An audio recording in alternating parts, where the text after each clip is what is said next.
அனைவருக்கும் வணக்கம். ரொம்ப மகிழ்ச்சியாக இருக்குது எனக்கு. எப்படின்னா, இளைய சமுதாயத்தை பார்க்கிற போது ஒரு உற்சாகம் ஏற்படும். பொதுவாக வகுப்பறையில் உட்கார்ந்துருக்கக்கூடியவங்களுக்கு எப்படா வகுப்பு முடியும்னு தோணும். ஆனால் படிக்க முடியாத பல பேர் வகுப்புக்குள்ளே போகமாட்டோமா அப்படின்னு யோசிச்சுப்பாங்க. என்னுடைய வகுப்பறையில் ஒரு நிகழ்ச்சி சொல்கிறேனே, நான் போன உடனே பாடத்தை ஆரம்பிக்க மாட்டேன். கொஞ்ச நேரம் அவங்க என்ன மனநிலையில் இருக்காங்கிறத பார்த்துக்கிடுவேன். ஒரு உதாரணம் சொல்கிறேன் பாருங்களேன். போர்டில் கற்றதனால் ஆய பயனன்கொள் வாழறிவன் நற்றார் தொழார் எண்ணின்னு திருக்குறள் எழுதி போட்டுட்டு ஒரு பையனை எழுப்பி விட்டு, இது எழுதியவர் யார் அப்படின்னு கேட்டேன். நீங்கள் தான் சார் அப்படின்னு அவன் சொன்னான். நியாயமாக என்ன நான் கேட்டுக்கணும், இந்த திருக்குறளை எழுதியவர் யாருன்னு கேட்டுக்கணும். நானே எழுதி போட்டுட்டு அவன்கிட்ட நானே கேட்டேன்னு என்ன அர்த்தம்? அப்போ அவன் ஒரு நல்ல மூடில் இருக்கான் அப்படின்னு தெரிஞ்சுக்கிட்டு நான் உடனே பாடத்தை ஆரம்பிப்பேன். எப்போவும் ஒரு செய்தியை கேட்க ஆரம்பிக்கிறப்ப நமக்கு மனம் கொள்ளுமாறு இருந்தால் தான் நம்ம கேட்போம். நான் இன்னும் கூட பார்ப்பேன், முகத்தில் வெறுப்போடு உட்காந்துருக்க பலவரையும் நான் பார்த்துருக்குறேன். என்ன சொன்னாலும் கேட்கக்கூடாதா அப்படின்னு ஒரு கோஷ்டி உட்காந்துருப்பாங்க. ஆனால் அது பெரிய விஷயம் இல்லை. ஏன்னா பருகுவனன்னு ஆர்வத்தினனாகி அப்படின்னு ஒரு வார்த்தை இருக்குது. பயந்துராதீங்க, தமிழ் தான். தாகமுடையவன் தண்ணீருக்கு அலைவதைப் போல நாம் நல்ல செய்திகளை தெரிந்து கொள்ள வேண்டும் என்று நினைக்க வேண்டும். வகுப்பில் நீ எந்திரிச்சு படிப்பா அப்படின்னு ஒரு பாடத்தை சொன்ன உடனே பல பேர் பதுங்குவாங்க. நான் பார்த்துருக்கேன். எந்திரின்னா போதும் நெஞ்சு வலி வந்துடும் பல பேருக்கு. ஒரு பையனுடைய பேர் என்னான்னு கேட்டேன். ஃபஸ்ட் இயர் சேர்ந்துருக்க பையன், உன் பேர் என்னான்னு கேட்டேன். அதாவது எந்திரிச்சு பேச எவ்வளோ பயங்கிறதுக்கு ஒரு உதாரணம் சொல்கிறேன். அவன் எந்திரிச்சு கண்ணெல்லாம் தொடச்சிட்டு, நான் நேற்று லீவ் சார் அப்படின்னா. இப்படி ஒரு பேர் எவனுக்காவது வைப்பானா? இல்லை. ஏன்னா எந்திரிக்கிற போதே நம்ம என்ன செய்கிறோம், ஏதாவது சமாளிக்கிறதுக்காக எந்திரிக்கிறோம். படிக்க சொன்னால் பல பேருக்கு அச்சம், ஏன்னா உளறிடுவோமோன்னு பயம், சிரிச்சிருவாங்களோ அப்படின்னு ஒரு கவலை. பலர் படிக்க அஞ்சிறப்ப அதே வகுப்பில் பார்வை இல்லாத ஒரு 4 மாணவர்கள் என்கிட்ட படிச்சுட்டு இருந்தாங்க. அவங்கள்ட்ட ஒரு பையனை எழுப்பி, உனக்கு படிக்கணும்னு ஆசை இருக்கான்னு கேட்டேன். நம்புறீங்களா இல்லையோ, இந்த கண்ணு ஓரத்தில் கண்ணீர் வந்துருச்சு அந்த பையனுக்கு. படிக்கணும்னு ஆசை தாயா, முடியலையே அப்படின்னா. அப்போ நான் பக்கத்தில் இருக்க பையன்கிட்ட சொன்னேன், பார்த்தியா, உனக்கு கண் இருக்குது, கையில் புத்தகம் இருக்குது, படிக்கக்கூடிய வாய்ப்பு இருக்குது, நீ பதுங்குற. படிக்கணும்னு ஆசை இருக்குது, படிக்கணும்னு உள்ளம் சொல்லுது, கண் இல்லைங்கிற கவலை இருக்குது. கண்ணு உள்ள நாம் என்ன செய்யணும், படிக்க பார்க்கணும். சந்தர்ப்பம் கிடைச்சா அதை நம்ம எப்போவும் பயன்படுத்தணும். அதனால் எப்போது நீங்கள் ஞாபகம் வச்சுக்கோங்க, இந்த காதுக்கு ஒரு ஆச்சரியம் என்ன தெரியுமா? இந்த காதுக்கு மற்ற உறுப்புகள் எல்லாம் எடுத்துக்கிட்டிங்கன்னா, கண் இதுக்கு ஒரு மூடி வச்சான் கடவுள், இமைன்னு பேர் அதுக்கு. வாய் ஒரு மூடி வச்சான், அதுக்கு பேர் என்ன, இதழ்னு பேர். இதில் நீங்கள் விரும்பினா பார்க்கலாம், விரும்பினா பேசலாம், இல்லைன்னா வாயை மூடிக்கலாம், கண்ணை மூடிக்கலாம். ஆனால் காது இருக்கே, அதுக்கு மூடியே கிடையாது. ரொம்ப நேரம் டிவி பார்த்தா கண் வலிக்கலாம், விடாமல் தின்னுக்கிட்டே இருந்தால் வாய் வலிக்கலாம். ஆனால் என்ன கேட்டாலும் காது வலிக்காது. ஞாபகம் வச்சுக்கோங்க, காது ஒருபோதும் வலிக்காது. மற்றதுக்கு மூடி வச்ச கடவுள் அல்லது இயற்கை ஏன் நம்முடைய காதுக்கு வைக்கலை அப்படின்னு கேட்டால், இந்த காது எப்பவும் திறந்திருக்கணும். ஏன் திறந்திருக்கணும் தெரியுமா? எனைத்தானும் நல்லவை கேட்க அனைத்தானும் ஆன்ற பெருமை தரும். இதுதான் திருக்குறள். திருக்குறள் ஒன்றே பயந்துடாதீங்க. ஏன்னா அயல் நாடுகளிலிருந்து வந்தவர்கள் தான் திருக்குறளுடைய அருமையை முதல்ல தெரிஞ்சுக்கிட்டாங்க. நம்மளாம் தெரிஞ்சு வச்சுருந்தோம். இங்கே எல்லீஸ் என்ற ஒரு ஆங்கிலேய கவர்னர் இருந்தார். அந்த எல்லீஸ் தான் முதல்ல ஆங்கில மொழிபெயர்ப்பை திருக்குறளை படிச்சுட்டு என்ன பண்ணார் தெரியுமா? ஏழுகிணறுன்னு ஒரு பகுதி இருக்குது சென்னையில்.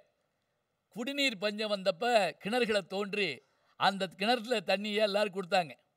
அந்த ஏழுகிணறு பகுதியில் எங்கெல்லாம் கிணறு தோண்டப்படுதோ அங்கெல்லாம் வான் சிறப்புங்கிற 10 அதிகாரத்தை அதில் பொறிச்சு வச்சார். யார்? மேல்நாட்டிலேருந்து வந்தவர். திருக்குறளுக்கு அவர் தான் ரொம்ப அழகாக அந்த மொழிபெயர்ப்பு கொடுத்ததோடு மட்டுமில்லை, இன்னொரு சிறப்பு செஞ்சார். என்ன அப்படின்னா, திருவள்ளுவருக்கு அழகான உருவம் பொறித்த தங்க பொற்காசு வெளியிட்டார். எதுக்காக சொல்கிறேன் தெரியுங்களா? நம்ம யாரையாவது திருக்குறள் ஏதாவது படிச்சியான்னு கேட்டால் 3 மார்க் சார் சாய்ஸில் விட்டு அப்படிங்கிறாங்க. திருவள்ளுவர் சாய்ஸில் போயிட்டுருக்கார். நம்ம படிக்க வேண்டிய விஷயங்கள் 1000 இருக்குது. நான் முதல்ல சொன்ன பாருங்க, எனைத்தானும் நல்லவை கேட்கன்னு என்ன அர்த்தம்? எப்போ நல்ல செய்தியை கேட்டாலும் அது நமக்கு நல்லது. இங்கே வாங்கி இங்கேயோ கொண்டு போகணும். இங்கே சாப்பிட்ட உணவு இங்கே போனால் 3 மணி நேரம். ஆனால் இங்கே கேட்டது நம்ம மனதுக்குள்ளேயோ நம்முடைய அறிவுக்குள்ளேயோ போனால் சாகிற வரைக்கும் மறக்கக்கூடாது. ஞாபகம் வச்சுக்கோங்க. அதுக்கு தான் செல்வத்துள் செல்வம் என்ன சொன்னாங்க? செவிச்செல்வம்னாங்க. அச்செல்வம் செல்வத்துள் எல்லாம் தலை. மனிதர்கள் எதனால் அழைக்கப்படுகிறார்கள் தெரியுமா? ஹைட்டு அப்படிலாம் கிடையாது. பணத்தாளா? இல்லை. 3வது தலைமுறையில் அவன் ஏழையாக போயிடுவான். பதவியாளா? இல்லை. 58 வயசில் ரிட்டையர்ட் ஆயிடுவான், அல்லது 60 வயசில் ரிட்டையர்ட் ஆயிடுவான். அழகினாளா? அதுவும் இல்லை. ஐஸ்வர்யா ராய் ஒரு நாளைக்கு பாட்டி ஆயிரும். பிறகு எதனால் மனிதன் அழைக்கப்படுகிறான் தெரியுமா? செயல்களால் அழைக்கப்படுகிறான். ஞாபகம் வச்சுக்கோங்க. நாம் என்னங்கிற விஷயத்த நாம் போன பிறகு தான் சொல்லுவாங்களாம். தக்கார் தகவலர் என்பது அவரவர் எச்சத்தார் காணப்படும். இப்போ நான் இதையே ஒரு பள்ளிக்கூடத்தில் பேசுகிறேன்னா கீழே இருந்து பின்னாடி அந்த பிள்ளைய திருக்குறளை சொல்லும். ஆனால் நீங்கள் எல்லாருமே உயர்கல்வி படிக்கிறதுனால உங்களுக்கு திருக்குறள் பற்றி தெரியல அவ்வளவா. அதனால் தப்பு ஒன்றும் இல்லை. ஏன்னா வெளிநாட்டுக்கு நீங்கள் வேலைக்கு போன உடனே எங்கள் ஊர், எங்கள் நாடு, எங்கள் குறள் அப்படின்னு அப்போ சொல்லுவீங்க. இப்போ நமக்கு ரொம்ப சாதாரணமாக தெரியும். தோட்டத்து முல்லைக்கு வாசனை மட்டு வடிமா, இது ஒரு பழமொழி. அதுக்கு என்ன அர்த்தம்? ஒரு மூலிகை அபூர்வமாக மலை உச்சியில் இருந்தால் தான் போய் பார்ப்போமா, வீட்டு வாசலில் இருந்தால் அதுக்கு பெருமை இல்லையா? இப்போ நான் சொன்ன மாதிரி இதெல்லாம் நம்ம படித்து வச்சுக்கிட்டோம்னா, இப்போ நீங்கள் ஒரு கேள்வி கேட்பீங்க, சரி திருக்குறளை படித்து பில்கேட்ஸ் கம்பெனியில் வேலை கிடைக்க போகுது, பில்கேட்ஸ் கம்பெனியில் இப்போ வேலை கிடைக்கிறதுக்கா திருக்குறள் படிக்கிறோம்? இல்லை. திருக்குறள் படிப்பது என்பது எதற்காக என்று சொன்னால் நம்முடைய வாழ்க்கைக்காக. அவன் தான் அந்த திருவள்ளுவர் சொல்கிற வார்த்தை இருக்கே, அது இன்றைக்கும் கூட நமக்கு பொருந்தி வருது. அதான் உண்மை. சிந்தனை செய் அப்படின்னு நம்ம தொடங்குகிறோம். சிந்தனை அப்படின்னா என்ன அப்படின்னா, தூங்குகிற போது சிந்தனை செய்வோமா? இல்லை. ஏன்னா தூக்கத்தில் நம்மளை மறந்து தூங்குவோம். சிந்திப்பது என்பது என்ன அப்படின்னு கேட்டிங்கன்னா, மனிதர்கள் சிந்தித்து கொண்டே இருக்கணுங்கிறாங்க. சிந்தனை செய் மனமே தினமே செய்தால் தீவினை அகன்றிடுமே. இது ஒரு சினிமா பாட்டு, அம்பிகாபதினு ஒரு படத்தில் வந்தது. சிந்திக்கிறதுனா என்ன அர்த்தம் அப்படின்னா, இப்போ நம்ம பெரும்பாலும் எப்படி சிந்திக்கிறோம் தெரியுமா? ஹோட்டலில் போய் உட்காந்து நூடுல்ஸ் சாப்பிட்லாமா, புரோட்டா சாப்பிட்லாமா, இதுக்கு பேர் சிந்தனையா? மேட்னி ஷோ போவோமா, செகண்ட் ஷோ போவோமா, இதுக்கு பேர் இல்லை. இதுக்கு பேர் சிந்தனை இல்லை. சிந்தனைன்னா என்னென்னா, ஒரு கேள்வி கேட்டால் அந்த கேள்விக்கான விடை நம்மளை கொஞ்சம் நேரம் யோசிக்க வைக்கணும். அப்படி இருந்தால் தான் அதுக்கு பேர் சிந்தனைன்னு பேர். இப்போ நான் ஒரு உதாரணம் சொல்கிறேன். எது உயர்நிலைக்கு நம்மளை கொண்டு வருது? இப்போ நம்ம பள்ளிக்கூடத்தில் படிக்கிற போது நமக்கு கீழே உட்காந்துருப்போம், ஒருத்தர் பரிசு கொடுப்பாரு, ஒருத்தர் பரிசு வாங்குவார். பரிசு கொடுக்குறவர், பரிசு வாங்குறவர், கைதட்டுறவர், 3 பேர் வச்சுக்கோங்க. முதல் நிலை கைதட்டுறோம், 2வது நிலை நம்மளே போய் பரிசு வாங்குகிறோம், 3வது நிலை என்ன தெரியுமா? நாம் பரிசு கொடுக்குற ஆளாக வரணும். நம்மளோட படித்த எல்லாரும் இந்த முதல் மார்க் வாங்குறவங்கள பார்த்தா ரொம்ப அரளுவோம். எனக்கெல்லாம் தெரிஞ்சு எங்கள் வீட்டில் என் கூட படிக்கிற முதல் மார்க் வாங்கின பையனை கூட்டிகிட்டு வந்து உட்கார வச்சு என்னை அடிப்பாங்க. படிக்கிறான் பார், எப்படி படிக்கிறான், நீ இருக்கியே, உயிரோடு இருக்கியே, வாழ்றியே, எல்லா அடியும் வாங்கியிருக்கேன். இன்றைக்கி யோசிச்சு பார்க்குறேன், அந்த பையன் உள்ளூரில் ஒரு சாதாரண பெட்டிக்கட்டில் உட்காந்துருக்காரு.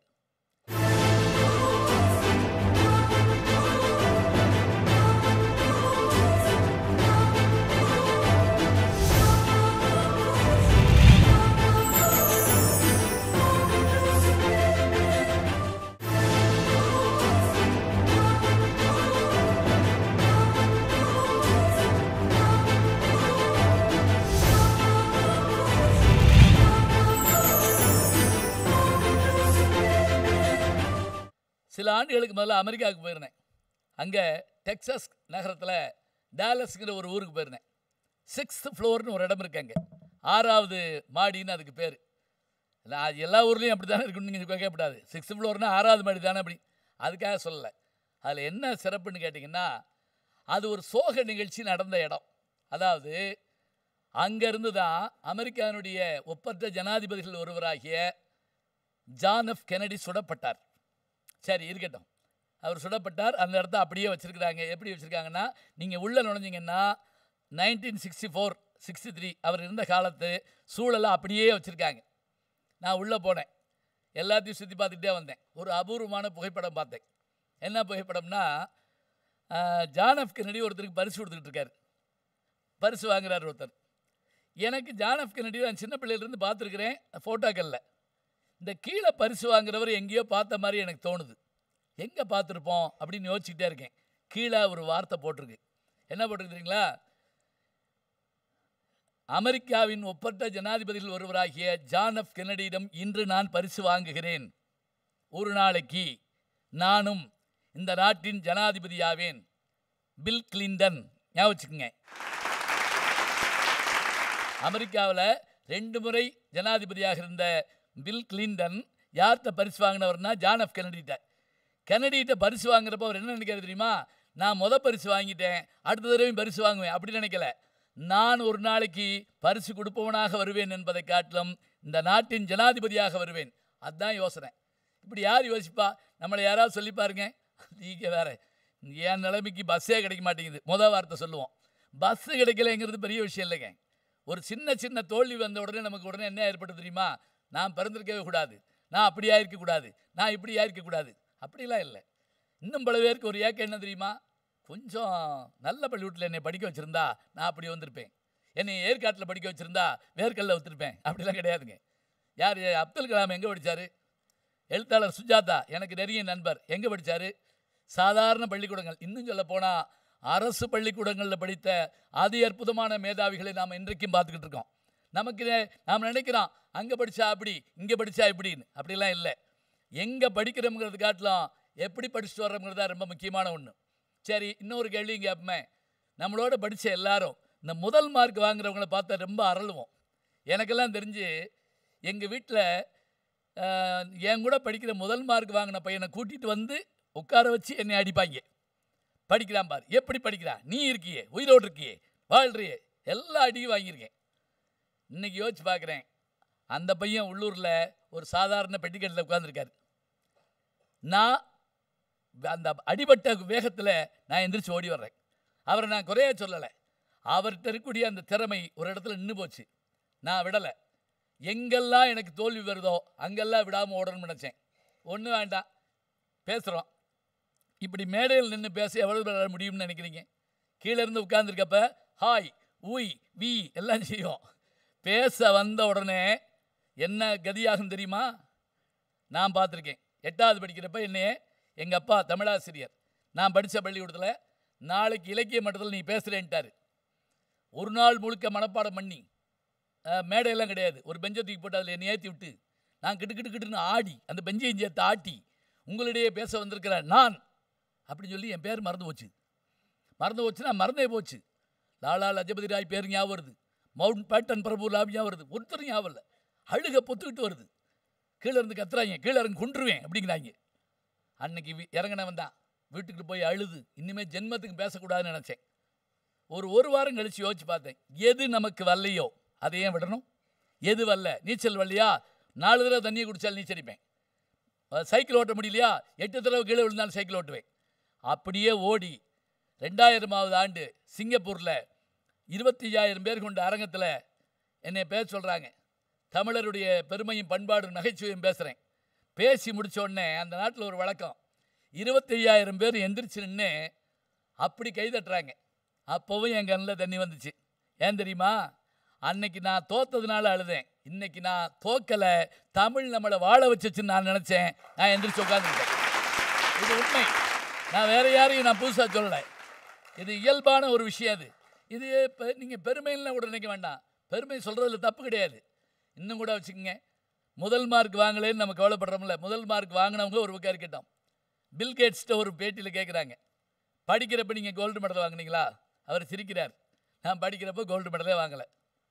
ஆனால் இந்த ரொம்ப நல்லா இருக்கும். ஆனால் கோல்டு மெடல் வாங்கினவங்க பூரா என்கிட்ட வேலை பார்க்குறாங்க. எப்படி பார்த்தீங்களா? கோல்டு மெடல் நான் வாங்கலை, ஆனால் கோல்டு மெடல் வாங்கின ஆளுகள் பூரா என்கிட்ட வேலை பார்க்குறாங்கன்னு என்ன அர்த்தம்? கோல்டு மெடல் வாங்குவது மட்டும் தனித்திறமை இல்லை, கோல்டு மெடல் வாங்கினவனையும் வேலை வாங்க வைக்கிறோம். இதனால் இவன் முடிக்கும் என்றாய்ந்து அதனை அவன் கண் விடல்.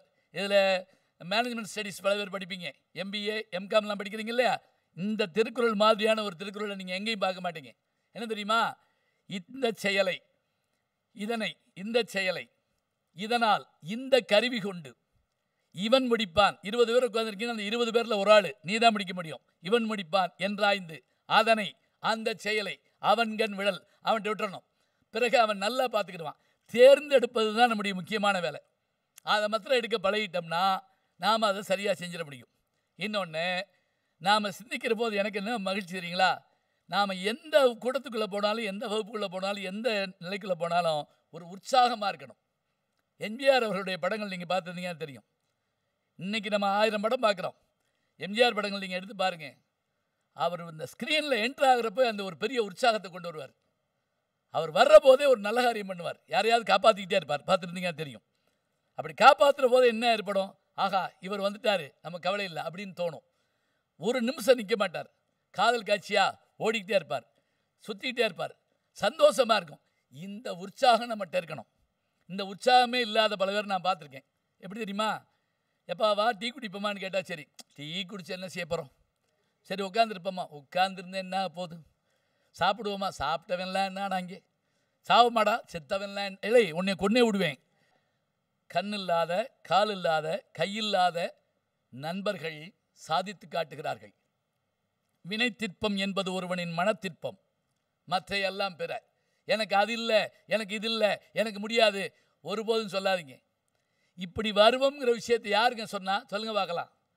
இப்படி வருவோங்கிற விஷயத்துக்கு யார் நமக்கு சொல்லி கொடுத்தா? நான் வந்துடுவேனா, எனக்கு எல்லாரும் முடியுமா? இன்னும் கூட பார்க்கலாம். மனிதன் ஆகாயத்தில் பறக்க நினைப்பது தவறு. அப்படி பறக்க நினைப்பவன் கடவுளுக்கு எதிரானவன். இப்படி சொன்னார் ஒரு பாதிரியார் அமெரிக்காவில். அவர் மகங்க 2 பேரும் தான் விமானத்தை கண்டுபிடிச்சாங்க. தெரியுமா உங்களுக்கு? ரைட் சகோதரர்கள். அந்த ரைட் சகோதரர்களுடைய அப்பா சொன்ன வார்த்தை என்ன? மனிதர்கள் பறக்க நினைப்பது தவறு, பறக்க நினைப்பவர்கள் கடவுளுக்கு எதிரானவர்கள். அப்பா சொல்ல கேட்காத நல்ல பிள்ளைங்க அவங்க. நினச்சி பாருங்க. அப்படியே விட்டுருந்தோம்னா என்ன ஆகும்? உன்னை முயற்சி பண்ணுவதற்கு நமக்கு எவ்வளோ செய்திகள் வேணும். நமக்கு புத்தகம் கிடைக்குது, எத்தனை பேர் படிக்கிறோம்? இன்னும் அழகாக சொன்னால், ஒரு ஆசிரியர் கேட்டாராம், அடுத்த வாரம் டூர் போவோமா, எங்கே போகலாம், திருப்பதி. அதுக்கு ஒருத்தர் வந்துட்டு சொன்னால், நாங்கள் இப்போ தான் போயிட்டு வந்தோம், முட்டை போட்டிருக்கோம் குடும்பத்தோடு. சரி ஊட்டி போயிட்டு வந்துட்டோம், கொடைக்கானல் எல்லாம் சொல்ல சொல்ல வாத்தியார் கடுப்பாயிட்டார். டேய் யாருமே போகாத ஒரு இடம் சொல்லு, அங்கே போவோம். லைப்ரரி சார் அப்படின்ட்டு இருக்கான். நம்ம லைப்ரரிக்கு யாருமே போனதில்லை, அங்கே போவோம். இதுக்கு என்ன அர்த்தம் தெரியுமா? நாம் படிக்க போகிற போது கொஞ்சம் யோசிக்கிறோம், படித்தா என்ன ஆயிரும் ஒன்று. புத்தகத்தை பற்றி தெரிஞ்சு வச்சுக்கோங்க. ஒன்று, தொட்டு பார்த்தால் காகிதம், புரட்டி பார்த்தால், படித்து பார்த்தால் ஆயுதம்னா அதான் உண்மை. நீங்கள் ஒரு புத்தகத்தை தொட்டு பார்த்தால் காகிதம், படித்து பார்த்தால் ஆயுதம். அது நம்மளுடைய மனசுக்குள்ளே இருக்கணும், எப்போவும் நினைவில் இருக்கணும். படிச்சுக்கிட்டே இருக்கிறதுனால என்ன லாபம்னு நீங்கள் கேட்பீங்க. படிச்சுக்கிட்டே இருக்கிறதுனால கிடைக்கிறது என்ன அப்படின்னா, அப்போதைக்கு அப்போது நான் புதுமையாகிட்டே வந்துருப்போம். நான் வகுப்பில் பாடம் நடத்துகிறப்ப கேட்பேன், சிலப்பதிகாரம் பற்றி தெரியுமா? அப்படியே ஆடு கொட்டாய் விட்டுருவான். சரி ஹன்சிகா மோத்வானியை பற்றியாவது உனக்கு தெரியுமா? அதுக்கும் கொட்டாய் விட்டானா அரைஞ்சி விடலாம் போல இருக்கும். நீ ஏதாவது ஒன்று தெரிஞ்சு வச்சுக்கோ. எதுவும் தெரியாமல் நான் உட்காந்துருப்பேன்னா அது என்ன நியாயம்? இன்னொன்று, நம்மளை காட்டில் அறிவாளி இல்லைன்னு ஒருபோதும் நினைக்கப்படாது. சரி இப்படி வைங்க, தோல்வி வருமா? வரதாங்க செய்யும். அந்த தோல்வி வந்தால் அதை எப்படி எதிர்கொள்கிறது அதுதான் முக்கியம். எடுத்த உடனே நீங்கள் பார்க்கலாம், இந்த தோல்விக்கெல்லாம் என்ன காரணம்? அது நம்முடைய முயற்சியின்மையா, இல்லை காலச்சூழலா, என்னன்னு சொல்ல தெரியல. ஆனால் அதையும் தாண்டி நம்ம ஜெயிக்க பார்க்கணும். யார் ஜெயிப்பாங்கிறதுக்கு ஒரு பாட்டு ஒன்று அழகாக இருக்குங்க. யார் ஜெயிப்பா என்றால், யாரெல்லாம் தூக்கத்தை வெறுக்கிறாங்களோ, யாரெல்லாம் உணவை பற்றி கவலைப்படாமல் இருக்காங்களோ, யாரெல்லாம் அவமரியாதை பற்றி அச்சப்படாமல் இருக்காங்களோ, ஏன் யாரெல்லாம் நமக்கு அங்கீகாரம் கிடைக்கலன்னு கவலைப்படாமல் இருக்காங்களோ, அவர்கள் எல்லாரும் தான் ஜெயிப்பாங்களாம். எப்படி? மெய்வருத்தம் பாரார், பசி நோக்கார், கண் துஞ்சார், எவ்வவர் தீமையும் மேற்கொள்ளார், செவ்வி அருமையும் பாரார், அவமதிப்பும் கொள்ளார், கர்மமே கண்ணாயினார். சரி, இந்த பாட்டை சொன்ன உடனே என்ன ஆகுது? கொட்டாய் வருதுன்னு நீங்கள் சொல்லப்படாது. இதை எழுதினவர் குமரகுருபரர். நீங்கள் நான் எல்லாருடைய முகத்திலையும் பார்க்குறேன். எப்போவுமே மேல்நாட்டு இலக்கியங்களை பற்றி பேசுனா உடனே நமக்கு என்ன தோணுது? என்றார் ரிச்சர்ட்ஸ், என்றார் எலியட்ஸ், என்றார் பீச்னா கைதட்டு பின்றோம், என்றார் முனியாண்டி. அப்படின்னா போங்க முனியாண்டிக்கு ஒன்றும் தெரியாது அப்படிங்கிற ஒரே வார்த்தையில். இந்த பாட்டினுடைய பொருள் என்ன? மெய் வருத்தம் பாரார்னா யார்? மெய் வருத்தம்னா உடம்பு, மெய்னா உடம்பு. இந்த உடம்பு வலிக்குதுன்னு யார் சொல்ல மாட்டா தெரியுமா? ஒலிம்பிக்கில் 3 முறை ஹார்ட்ரிக் அடித்து பரிசு பெற்ற அத்லட்டிக் வீரர் யாருன்னு கேட்டிங்கன்னா உசைன் போல்ட். 3 முறை.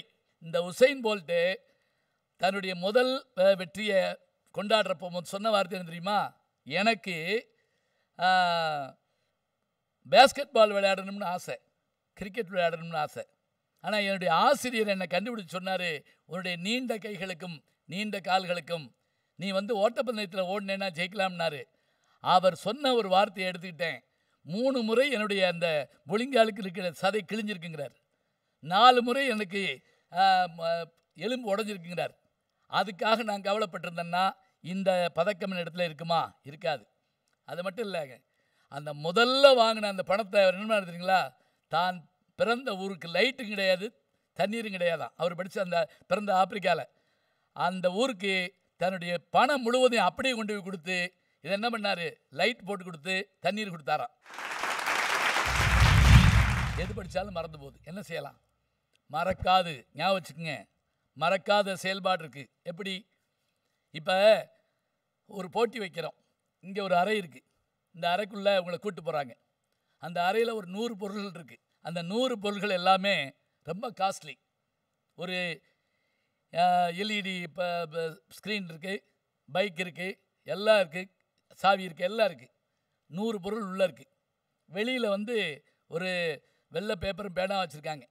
ஒரே ஒரு நிமிஷம் உள்ளே போகணும். ஒரு நிமிஷம் நீங்கள் உள்ளே போய் பார்த்துட்டு வெளியே எதெல்லாம் எழுதுறீங்களோ அது பூரா உங்களுக்கு சொந்தம்னு சொல்லிட்டா நீங்கள் என்ன பண்ணுவீங்க?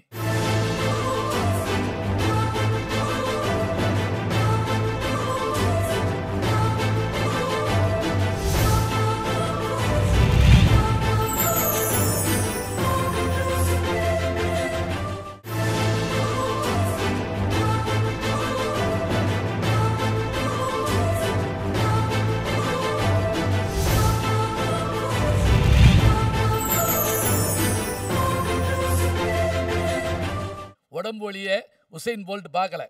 அடுத்தது என்ன? மெய் வருத்தம் பாரார். பசி நோக்காரன்னு என்ன தெரியுங்களா? நம்ம சாப்பிட்றதுக்காக வாழ்கிறோமா அல்லது வாழணுங்கிறதுக்காக சாப்பிட்றோமா அப்படின்னு கேள்வி கேட்டால் சாப்பிடணும், இல்லைன்னு இல்லை. ஆனால் சில நேரங்களில் மறந்து போயிடுவோமா சாப்பிடவே. அப்படி மறந்து போன ஒருத்தர் யார் தெரியுமா?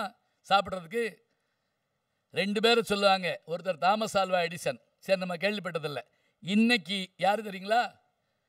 பில்கேட்ஸ் இருந்த இடத்துல அந்த கம்பெனியினுடைய சிஇஓவாக ஜாயின் பண்ணிக்கிறவர் யாருன்னா இந்தியாவை சேர்ந்த, ஆந்திராவை சேர்ந்த சத்யநாதல்ல நாராயணா. அவர் தான் இப்போ சிஇஓ. அந்த சத்யநாதல்லாக்கு சம்பளம் எவ்வளவுன்னு கேட்டிங்கன்னா 113 கோடி ரூபா. 113 கோடி. அவரை பற்றி அவருடைய பேராசிரியர் ஒரு விஷயம் சொல்கிறாரு. ப்ராஜெக்ட் பண்ணிகிட்டு இருக்கப்ப சாப்பாடு வந்திருக்குமா, அந்த சாப்பாடை காலையில் மத்தியானம் ராத்திரி 3 நேரமுமே சாப்பிடாம தான் வேலையை பார்த்துக்கிட்டே இருப்பாப்பிலையாம். நீங்கள் நான் சங்க காலத்தில் பாருங்கள், புராண காலத்தில் சொல்லலை, இன்னைக்கு சொல்கிறேன். சத்யநாதல்ல நாம் பேட்டியில் பார்க்குறோம். இந்த சத்யநாதல்ல மாதிரி வரணும்னு சொன்னால் பசி நோக்கலை, மெய் வருத்தம் பார்க்கலை. உசைன் போல்ட் பசி நோக்கலை. அப்புறம் என்ன? கண் துஞ்சார். தூக்கம் வருதுன்னு அடிக்கடி சொல்லிக்கிட்டே இருப்போம். இப்போயே கூட அப்படி வரலாம். அப்படி உட்காந்து பார்த்துக்கிட்டு இருக்கப்பே அப்படியே அசரும். நான் வகுப்பில் ஒரு பையன் அங்கிட்டு மாறி உட்கார் அப்படின்னு, அங்கே தூக்கம் வராது சார் அப்படின்னா. அவன் வாஸ்துப்படி படுத்திருக்கான். இங்கே உட்காந்து அங்கே படுத்தா யாருக்கு தூக்கம் வரும் தெரியுமா? நம்ம எல்லாம் முடிச்சிட்டோம்னு நினைக்கிறோம். நினச்சி பாருங்க, கடிகாரத்தில் அலார வச்சு அடித்த பிறகு தூங்கிறது ஒரு வகை, அடித்த உடனே எந்திரிக்கிறது ஒரு வகை. 3ஆவது ஒன்று இருக்குது தெரியுமா? அந்த கடிகாரம் அடிக்கிறதுக்கு முன்னாடி எந்திரிச்சு பார்க்கறது. அதை எத்தனை பேர் பார்த்தோம்னு தெரியாது. அதை பார்க்க வைக்க முடியும். எப்படி தெரியுங்களா?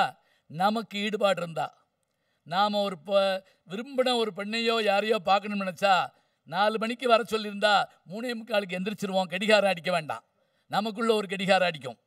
எந்திரி அப்படிங்கும், நம்ம கிளம்பி போயிடுவோம். இது உண்மையும் கூட. அப்போ கண் துஞ்ச மாட்டோம், தூங்க மாட்டோம். நமக்கு தூங்க விடக்கூடாது. சரி, மெய் வருத்தம் பாரார், பசி நோக்கார், கண் துஞ்சார், எவ்வவர் தீமையும் மேற்கொள்ளார். நினைவு வச்சுக்கோங்க, ஓடிக்கிட்டே இருக்கிறவன், உழைச்சிக்கிட்டே இருக்கவனுக்கு அடுத்தவனுக்கு கெடுதி செய்யணுங்கிற எண்ணமே வராது. சும்மா உட்காந்துருந்தா தான் மொட்டை கடையாக செலுத்திக்கிட்டே இருப்பாங்க சில பேர். எப்போ பார்த்தாலும் அசராமல் வேலை பார்க்குறவனுக்கு ஒருபோதும் நோய் வராது, அவனுக்கு நேரமே இருக்காது. இதுக்கு அடுத்து மேலே இன்னொன்று இருக்கு. என்ன அப்படின்னா, செவ்வி அருமையும் பாராருங்கிறார். அருமைன்னு என்ன? நம்ம எல்லாத்துக்கும் ஒரு கவலை இருக்கும். நல்ல திறமைசாலிங்க நான், என்னை எவனும் மதிக்க மாட்டேங்கிறான், யாருமே பார்க்க மாட்டேன். கவலையே பட வேண்டாம், அதுக்குரிய காலம் வருங்கிறாங்க. அதுக்கு அப்பால் ஒன்று இருக்குது, என்ன தெரியுமா? அவமதிப்பும் கொள்ளார். நம்மளை யாராவது அவமதிச்சிட்டா அன்னைக்கு பூரா சாப்பிட மாட்டேங்கிறோம், தூங்க மாட்டேங்கிறோம். ஏன் என்னையா அப்படி இருக்கேன்னு கேட்டால், காலையில் ஒரு ஆட்டோக்காரர் வந்து விட்டாருங்க. ஆட்டோக்காரருக்கு நமக்கு எதிரி கிடையாதுங்க. ஏன் இப்படி சொல்கிறோம் தெரியுமா? ஒரு அவமரியாதை ஏற்பட்டால் அந்த அவமரியாதைக்காக நம்முடைய வாழ்க்கையை மாற்றிக்கொள்ளக்கூடாது, அதிலிருந்து மாறி வரணும். எப்படி? ஃபஸ்ட் கிளாஸ் போகக்கூடிய டிக்கெட் வச்சுருந்தார் மோகன்தாஸ் கரம்சந்த் காந்தி, தென்னாப்பிரிக்காவில். முதுகில் மிஸ் தள்ளி விட்டா, விழுந்தது காந்தி, எழுந்தது மகாத்மா. ஞாபகம் வச்சுக்கூடாது. மோகன்தாஸ் கரம்சந்த் காந்தி தான் விழுந்தார். எந்திரிச்சவது யாரோ விழுந்தார் தெரியுமா? என்னை ரயிலை விட்டு தாண்டா தள்ளி விட்டீங்க, உங்களை இந்தியா விட்டே வெளியேற்ற வேண்டா என்று சொல்லி தீர்மானம் பண்ணார் அந்த இடத்துல. இங்கே நீங்கள் அவமானம் வந்து என்ன நினைக்கிறோம்? போச்சு, இவ்வளோதான் என் வாழ்க்கை சொல்லக்கூடாது. ஒரு உதாரணம் சொல்கிறேன் பாருங்க. இப்போ சமீபத்தில் பாரத ரத்னா விருது 2 பேர் கொடுத்தாங்க. ஒருத்தர் வந்து வாஜ்பாய், இன்னொருத்தர் பேர் தெரியுமா? மதன் மோகன் மாலவியா. இந்த மதன் மோகன் மாலவியா யாருன்னு ரொம்ப பேருக்கு தெரியாது. அவர் யாருன்னா, காசியில் இந்து பல்கலைக்கழகத்தை உருவாக்கினவர். பல்கலைக்கழகத்தை அதுக்காக பொருள் தேடி அவர் எல்லா இடத்துலையும் அலைஞ்சார். ஒரு மன்னனை போய் பார்க்க போகிறார், ஹைதராபாத்தில் நிஜாம் போய் பார்க்க போகிறார். அப்போ இப்படி சபை உட்கார்ந்துருக்குது. உள்ளே வந்தார், வணக்கம் சொன்னார். நல்லா கவனிங்க, எனக்கு பணம் கொடுங்க, என் மகனுக்கு பணம் கொடுங்க, என் மகளுக்கு கல்யாணத்துக்கு பணம் கேட்கலை, பல்கலைக்கழகம் கட்டுவதற்கு பணம் கொடுங்க. இப்போ என்ன செய்யலாம்? இல்லைன்னு இருக்கலாம், தர முடியாது இருக்கலாம், வெளியே போடா சொல்லியிருக்கலாம். அதெல்லாம் செய்யாமல் அந்த ராஜா என்ன பண்ணார் தெரியுமா? காலில் கிடக்கிற செருப்பு எடுத்து அவர் மேலே எரிஞ்சிட்டார். இந்த மாதிரி அவமானம் நம்ம பட முடியுமா? மேலே பட்டுருச்சு செருப்பு. எல்லாரும் பார்த்துட்டு பேசாமல் இருக்காங்க, ஒன்றும் செய்ய முடியல. இவர் என்ன பண்ணார் தெரியுமா? ஒன்றும் செய்யலை, அந்த செருப்பு எடுத்து கையில் வாங்கிட்டார். நன்றி சொல்லிட்டு வெளியே போனார். இந்த மாதிரி ஒரு மேடை இருந்தது, வெளியே நின்னார்.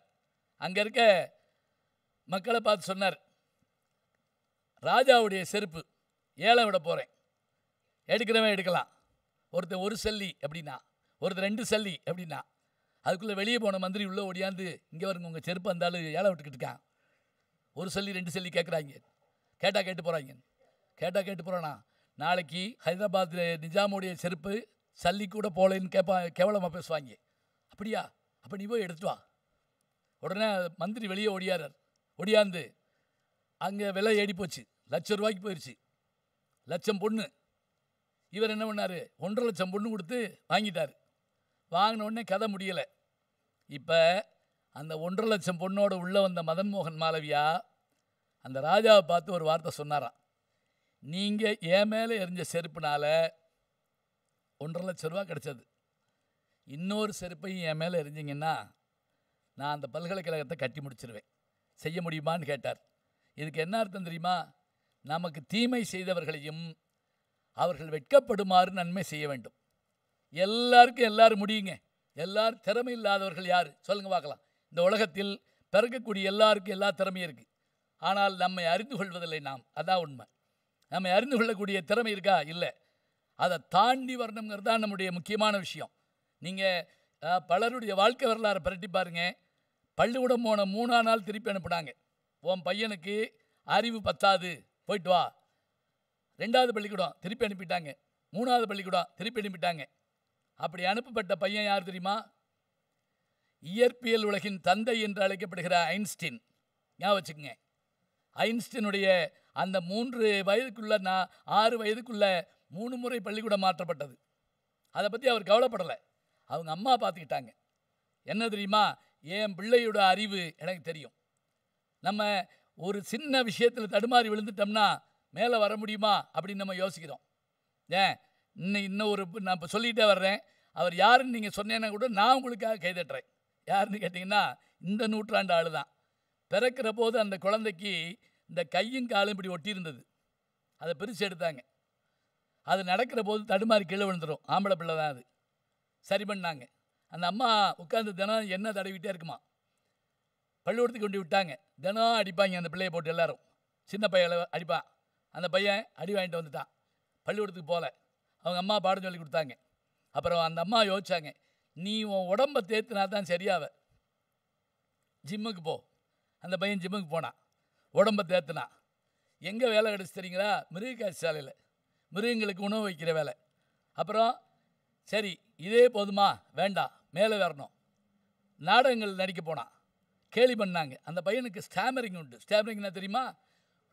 திக்குவாய். திக்குவாய், உடம்பு சரியாக இருக்காது, முகம் கோணலாக இருக்குது, எல்லாம் சொன்னாங்க. பிறகு நாடகத்தில் நடித்தான், சீரியல் நடிக்க ஆரம்பித்தான். முதல்ல ஒரு ஹாலிவுட் படத்தில் அந்த பையன் நடித்தான். அந்த படம் ஓடின ஓட்டம் ஹாலிவுட்டை ஒரு குலுக்குச்சு. மிகப்பெரிய ஆக்ஷன் ஹீரோவாக மாறினான். யார் தெரியுமா? Sylvester stolon. இன்றைக்கி இருக்கார் சில்வஸ்டர் ஸ்டோலன். ரேம்போ படம் வந்தது இல்லையா, நீங்கள் பார்த்துருப்பீங்க. தமிழில் கூட அந்த மாதிரி 100 படம் வந்துருச்சு. அந்த பையனுடைய வரலாறு நீங்கள் படிச்சிங்கன்னா இதெல்லாம் ஸ்டாமரிங் இருக்குது. இன்னும் கூட அவர் அந்த ஸ்டாமரிங் என்ன பண்ணுவாராம், பேசுகிறப்ப அதை ஒரு ஸ்டைலாக மாற்றிக்கிட்டு வரான். இதுதான் பெரிய ஆச்சரியம். இன்றைக்கி ஹாலிவுட்டில் அவருடைய சம்பளம் மட்டும் எவ்வளவு நீங்கள் இப்போ பார்த்தீங்கன்னா அசந்து போவீங்க. நம்ம ஊர் கணக்கில் பார்த்தீங்கன்னா 100 கோடி ரூபாய்க்கு மேலே வாங்குறார். இதை ஏன் நான் சொல்கிறேன்? நான் இன்னும் குறைபாடு உடையவன், கொஞ்சம் சிவப்பாக இருந்திருக்கலாம், கொஞ்சம் ஹைட்டாக இருந்திருக்கலாம், கொஞ்சம் வசதியாக இருந்திருக்கலாம், என்னை அந்த பள்ளிக்கூட்டில் சேர்த்து விட்டுருக்கலாம், இந்த பள்ளிக்கூட்டில். இல்லை அப்படிலாம் கிடையாது. நாம் யாருங்கிற விஷயத்தை நம்ம கண்டுபிடிக்கணும். எப்போ கண்டுபிடிப்போம்? எனக்குள்ளிருந்து என்னையே நான் பிரசவித்த நாள். கவிஞர் வைரமுத்து ஒரு தடவை எழுதுறார். அதுக்கு என்ன அர்த்தம்? எனக்குள்ளேருந்து எங்கள் அம்மாவுக்குள்ளேருந்து நான் வருவேன், எனக்குள்ளேருந்து நான் இப்படி வருவேன். எனக்கு பேச தெரியும்னு கண்டுபிடிச்சாங்கல்ல, அந்த நாள் எனக்குள்ளேருந்து ஒருத்தன் வெளியே வந்தான். எனக்கு பாட தெரியும்னு ஒருத்தன் கண்டுபிடிச்சு சொன்னான்ல, அப்போ அதுக்குள்ளேருந்து ஒருத்தன் வெளியே வந்தான். எனக்கு ஓவியம் தீட்ட தெரியும் சொன்னான்ல, அது மாதிரி. சரி, இன்னும் கூட வச்சுக்கோங்க, குறைபாடுகளை விடுங்க, இப்படி வைங்க. எனக்கு மறந்து போகுதுங்க, எது படித்தாலும் மறந்து போகுது. என்ன செய்யலாம்? மறக்காது, ஞாபகம் வச்சுக்கோங்க, மறக்காத செயல்பாடு இருக்குது. எப்படி? இப்போ ஒரு போட்டி வைக்கிறோம். இங்கே ஒரு அறை இருக்குது. இந்த அறைக்குள்ளே உங்களை கூப்பிட்டு போகிறாங்க. அந்த அறையில் ஒரு 100 பொருள்கள் இருக்குது. அந்த 100 பொருள்கள் எல்லாமே ரொம்ப காஸ்ட்லி. ஒரு எல்இடி இப்போ ஸ்க்ரீன் இருக்குது, பைக் இருக்குது, எல்லாம் இருக்குது, சாவி இருக்குது, எல்லாம் இருக்குது. 100 பொருள் உள்ளே இருக்குது. வெளியில் ஒரு வெள்ளை பேப்பரும் பேனா வச்சுருக்காங்க.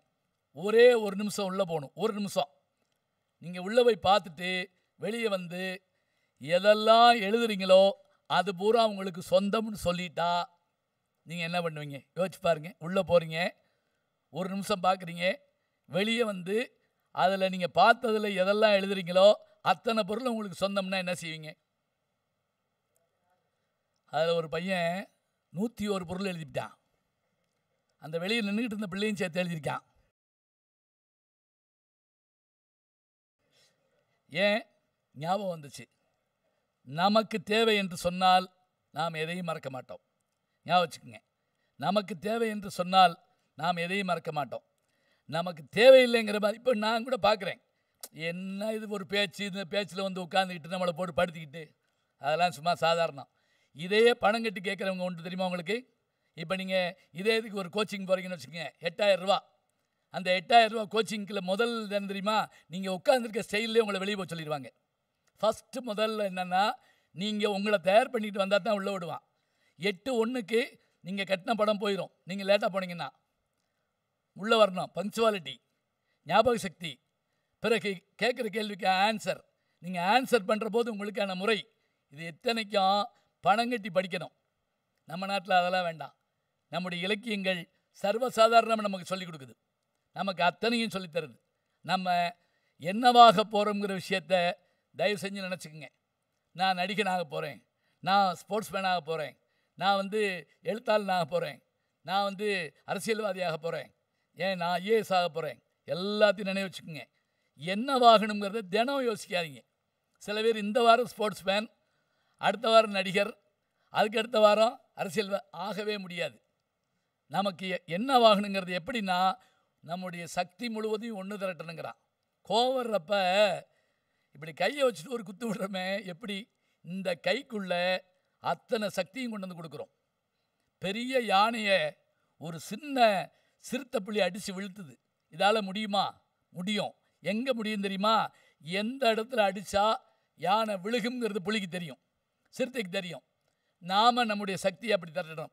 இப்படி கூட வைங்க, தீப்பிடிச்ச வீட்டுக்குள்ளே சில பேர் ஓடி போய் கிரைண்டரை தூக்கிட்டு வந்துடுவான், பார்த்துருக்கீங்களா?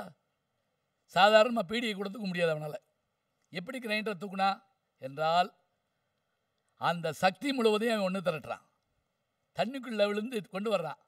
ஏன் நீங்கள் இந்த போட்டிகளில் பார்ப்பீங்கல்ல, சில பேர் தலைமுடியில் டிராக்டரை கட்டி இழுக்கிறான், பல்லில் பானையை தண்ணி பானையை தூக்குறான். எப்படி தூக்குறான்? அவன் பல்லு ஸ்ட்ராங்கு இல்லாடியா தலைமுடி ஸ்ட்ராங் இல்லை, அவன் வில் பவர். இதை செய்ய முடியும்னு நினச்சிட்டோம்னா நம்மளால் முடியும். அதுக்காகத்தான் நம்ம எல்லா விஷயத்தையும் தயார் பண்ணுறோம். சரி, இப்படி வச்சுக்கோங்க. நான் சொன்ன மாதிரி தோல்வி வருமா? வரும். அதை எதிர்நோக்கி காத்திருந்து அதை ஜெயிக்க பார்க்கணும். நெப்போலியன் அளவுக்கு குட்டையானவங்க யாரும் இல்லைம்பாங்க. ஆனால் அந்த நெப்போலியன் செஞ்ச வேலையில் என்ன தெரியுமா? ஒருபோதும் பின்வாங்கியதே கிடையாது. ஒரு படம் போயிட்டுருக்கு, போன படம் திரும்பி வருது. என்னன்னு கேட்குறாரு. ஒரு கால்வாய் இருக்குது, 10 அடி தூரம் தான் குதிரை தாண்டோம். ஆனால் கால்வாய் 15 அடி தூரம். நாங்கள்லாம் திரும்பி வந்துட்டோம், விடலை. இந்த பார் அப்படின்ட்டு குதிரையை திருப்பிட்டு போய் வேகமாக அந்த குதிரை தாண்டுது. நெப்போலியன் அந்த குதிரையிலிருந்து 5 அடி மிதிச்சு அந்த பக்கம் தாண்டுறார்.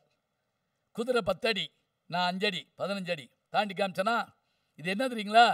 இந்த எண்ணம் இருக்கிறவன் ஜெயிப்பான். இதுதான் வேணும். அப்போ நமக்கு உற்சாகம் இருக்கணும், நினைவாற்றல் இருக்கணும், வாழ்க்கை வரலாறு படிக்கணும், எல்லாம் ஞாபகிச்சுக்கணுங்க. எல்லாத்துக்கும் காட்டில் என்ன தெரியுங்களா? நாம் மகிழ்ச்சியாக இருந்தால் தான் நாம் மற்றவங்களையும் சேர்த்து மகிழ்ச்சிப்படுத்துவோம். வானொலியில் பேச போனீங்கன்னா ஆளே இருக்காது, நம்மளாக பேசணும். உள்ளே போய் உட்கார்ந்தோடனே அப்படிம்பாரு பேசுன்னு அர்த்தம். கண்ணாடி குண்டுக்குள்ளே ஒரு தடவை ஒரு கிராமத்துக்காரர் போயிருக்காரு. அவர் உள்ளே இருந்து அப்படின்னாரா, அவர் எந்திரிச்சு ஓடி போயிட்டாராம். கூப்பிட்றாராக்க அப்படி நினச்சி. புரிஞ்சுக்கிறணும், கூட்டத்தில் பேச தெரியணும். பேசுவதற்கு நான் என்னை தயாரிக்கணும், நடிப்பதற்கு நான் என்னை தயாரிக்கணும், திரைக்கதை எழுதணுமா அதுக்கு என்னை தயாரிச்சுக்கணும். இவையெல்லாம் இருந்தால்தான் நான் ஒவ்வொரு முறையும் ஒவ்வொரு புது புது செயல்களை சந்திக்க முடியும். எந்த நாட்டுக்கு போனாலும் நூலகத்துக்கு போக மறக்க மாட்டேன். ஏன் தெரியுமா? நூலகம் மட்டும் இல்லைன்னா நாம் சாதாரண மனிதனாக போயிடுவோம். மனிதர்கள் கண்டுபிடிப்பிலேயே மிகச்சிறந்தது எதுன்னு கேட்டாங்க. புத்தகம் நான் ஒருத்தன்.